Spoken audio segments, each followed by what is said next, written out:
लज्जा बांग्लादेश की बहुचर्चित लेखिका तस्लीमा नसरीन का 5वां उपन्यास है। ये उपन्यास बहुत ही शक्तिशाली ढंग से बांग्लादेश के हिंदू विरोधी सांप्रदायिकता पर प्रहार करता है और उस नरक का बहुत ही मार्मिक चित्रण किया गया है इस नॉवेल में। शुरुआत करते हैं। उपन्यास लज्जा। सुरंजन सोया हुआ था। माया बार बार उससे कह रही थी, भैया उठो, कुछ तो करो, देर होने पर कोई दुर्घटना भी घट सकती है। सुरंजन जानता है कुछ करने का मतलब है कहीं जाकर छुप जाना। जिस प्रकार से चूहा डर कर बिल में घुस जाता है, फिर जब तक उसका डर खत्म होता है तो चारों तरफ देखकर बिल से निकल आता है, उसी तरह उन्हें भी परिस्थिति शांत होने पर छिपी हुई जगह से निकलना होगा। आखिर क्यों उसे घर छोड़कर भागना होगा? सिर्फ इसीलिए कि उसका नाम सुरंजन दत्त, उसके पिता का नाम सुधामा दत्त, माँ का नाम किरणमयी दत्त और बहन का नाम नीलांजना दत्त है। क्यों उसके माँ बाप बहन को घर छोड़ना होगा? कमाल, बेलाल या हैदर के घर में जाकर आश्रय लेना होगा, जैसा कि 2 साल पहले लेना पड़ा था। 30 अक्टूबर को सुबह कमाल अपने स्कोटन के घर से कुछ आशंका करके ही दौड़ाया था। सुरंजन को नींद से जगकर कहा, जल्दी चलो, 2-4 कपड़े जल्दी से लेकर घर पर ताला लगाकर सभी चलो मेरे साथ, देर मत करो, जल्दी करो। कमाल के घर पर उनकी मेहमान नवाजी में कोई कमी नहीं थी। सुबह नाश्ते में अंडा रोटी, दोपहर में मछली भात, रात में आरामदेह बिस्तर पर सोना, काफ़ी अच्छा बीता था वो समय। लेकिन क्यों उसे कमाल के घर पर आश्रय लेना पड़ता है? कमाल उसका बहुत पुराना दोस्त है। रिश्तेदारों को लेकर वो 2-4 दिन कमाल के घर पर रह सकता है, लेकिन उसे क्यों रहना पड़ेगा? उसे क्यों अपना घर छोड़कर भागना पड़ता है? कमाल को तो भागना नहीं पड़ता। ये देश जितना कमाल के लिए है उतना ही सुरंजन के लिए भी तो है। नागरिक अधिकार दोनों के ही समान ही होने चाहिए। लेकिन कमाल की तरह वह क्यों सर उठाए खड़ा नहीं हो सकता? वह क्यों इस बात का दावा नहीं कर सकता कि मैं इस मिट्टी की संतान हूँ, मुझे कोई नुकसान मत पहुँचाओ? सुरंजन लेटा ही रहता है। माया बेचैन होकर इस कमरे से उस कमरे में टहल रही है। वह यह समझना चाह रही है कि कुछ अघट घट जाने के बाद दुखी होने से कोई फायदा नहीं होता। CNN टीवी पर बाबरी मस्जिद तोड़े जाने का दृश्य दिख रहा है। टेलीविजन के सामने सुधामय और किरणमयी स्तंभित बैठे हैं।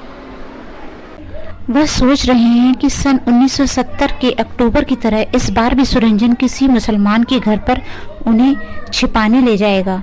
लेकिन आज सुरंजन को कहीं भी जाने की इच्छा नहीं है। उसने निश्चय किया है कि वह सारा दिन ही सोकर ही बिताएगा। कमाल या कोई अन्य यदि लेने भी आता है तो कहेगा घर छोड़कर वह कहीं नहीं जाएगा, जो होगा देखा जाएगा। आज दिसंबर महीने की 7वीं तारीख है। कल दोपहर को अयोध्या में सरयू नदी के किनारे घना अंधकार उतर आया। कार सेवकों द्वारा 450 वर्ष पुरानी एक मस्जिद तोड़ दी गई। विश्व हिंदू परिषद द्वारा घोषित कार सेवा शुरू होने के 25 मिनट पहले ही यह घटना घटी। कार सेवकों ने करीब 5 घंटे तक लगातार कोशिश करके 3 गुंबद सहित पूरी इमारत को धूल में मिला दिया। यह सब भारतीय जनता पार्टी, विश्व हिंदू परिषद, RSS और बजरंग दल के सर्वोच्च नेताओं के नेतृत्व में हुआ और केंद्रीय सुरक्षा वाहिनी PSC और उत्तर प्रदेश पुलिस निष्क्रिय खड़ी खड़ी कार सेवकों का अविश्वसनीय तांडव देखती रही। दोपहर के 2:45 पर एक गुंबद तोड़ा गया, 4 बजे दूसरा गुंबद तोड़ा गया और 4:45 पर तीसरे गुंबद को भी कार सेवकों ने ढहा दिया। इमारत को तोड़ते समय 4 कार सेवक मलबे में दबकर ही मर गए और 100 से अधिक घायल हुए। सुरंजन बिस्तर पर लेटे लेटे अखबार के पन्नों को उलट रहा था। आज के सभी अखबारों के बैनर की हेडिंग है, बाबरी मस्जिद का ध्वंस विध्वंस। वह कभी नहीं गया अयोध्या, बाबरी मस्जिद नहीं देखी, देखेगा भी कैसे? उसने तो कभी देश के बाहर कदम ही नहीं रखा। राम का जन्म कब हुआ था और मिट्टी को खोदकर कोई मस्जिद बनी भी थी या नहीं, यह उसके लिए कोई मतलब नहीं रखता। लेकिन सुरंजन यह मानता है कि कि 16वीं शताब्दी का इस स्थापत्य पर आघात करने का मतलब सिर्फ भारतीय मुसलमानों पर ही आघात करना नहीं, बल्कि संपूर्ण हिंदुओं पर भी आघात करना है। दरअसल यह संपूर्ण भारत पर, समग्र कल्याण बोध पर, सामूहिक विवेक पर आघात करना है।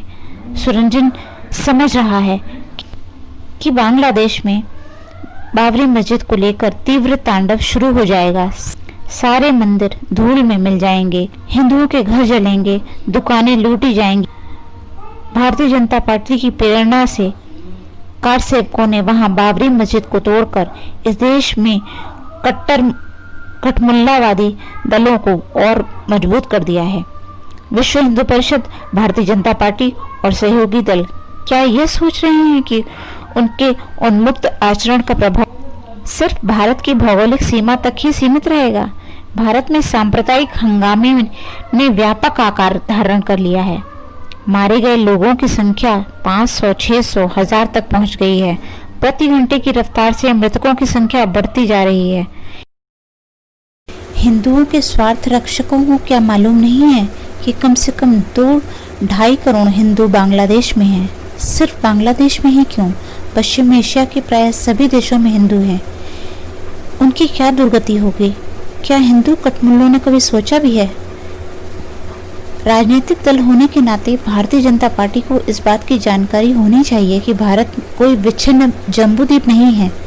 भारत में यदि विस्फोड़े का जन्म होता है तो उसका दर्द सिर्फ भारत को ही नहीं भोगना पड़ेगा, बल्कि वह दर्द समूची दुनिया में, कम से कम पड़ोसी देशों में तो सबसे पहले फैल जाएगा।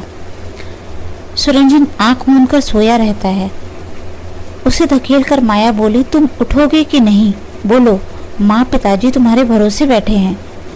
सुरंजन अंगड़ाई लेते हुए बोला, तुम चाहो तो चली जाओ, मैं इस बार घर को छोड़कर एक कदम भी आगे नहीं जाऊंगा। और वे, मैं नहीं जानता। यदि कुछ हो गया तो क्या होगा? मानो घर लूट लिया, जला दिया। लूटेंगे, जलाएंगे, क्या तुम उसके बाद भी बैठे रहोगे? बैठा नहीं, लेटा रहूंगा। खाली पेट सुरंजन ने एक सिगरेट सुलगाई। उसे चाय पीने की इच्छा हो रही थी। किरणमयी रोज सुबह उसे एक कप चाय देती है, पर आज अभी तक नहीं दी। इस वक्त उसे कौन देगा एक कप गर्मा गर्म चाय? माया से बोलना बेकार है। यहाँ से भागने के अलावा फिलहाल वह लड़की कुछ भी नहीं सोच पा रही है। इस वक्त चाय बनाने के लिए कहने पर भी उसका गला फिर से 7वें आसमान पर चढ़ जाएगा। वह खुद ही बना सकता है, पर आलस उसे छोड़ ही नहीं रहा है। उस कमरे में टेलीविजन चल रहा है। CNN के सामने आंख फाड़कर बैठे रहने की उसकी इच्छा नहीं हो रही है। उस कमरे से माया थोड़ी थोड़ी देर में चीख रही है, भैया लेटे लेटे अखबार पढ़ रहा है, उसे कोई होश ही नहीं। सुरंजन को होश नहीं है, यह बात ठीक नहीं है। वह जानता है कि किसी भी समय दरवाज़ा तोड़कर एक झुंड आदमी अंदर आ सकते हैं। उनमें कई जाने कई अनजाने होंगे। घर का सामान तोड़ फोड़ कर लूटपाट करेंगे, जाते जाते घर में आग भी लगा देंगे। ऐसी हालत में कमाल या हैदर के घर आश्रय लेने पर कोई नहीं कहेगा कि हमारे यहाँ जगह नहीं है, लेकिन उसे जाने में शर्मिंदगी महसूस होती है। माया चिल्ला रही है, तुम लोग नहीं जाओगे तो मैं अकेली ही चली जाऊंगी, पारुल के घर चली जाती हूँ। हमारा आज का वीडियो आपको कैसा लगा हमें हमारे कमेंट सेक्शन में ज़रूर बताएं। और हाँ, यदि पसंद आया तो इसे लाइक, शेयर और सब्सक्राइब करना बिल्कुल ना भूलें। Thank you very much.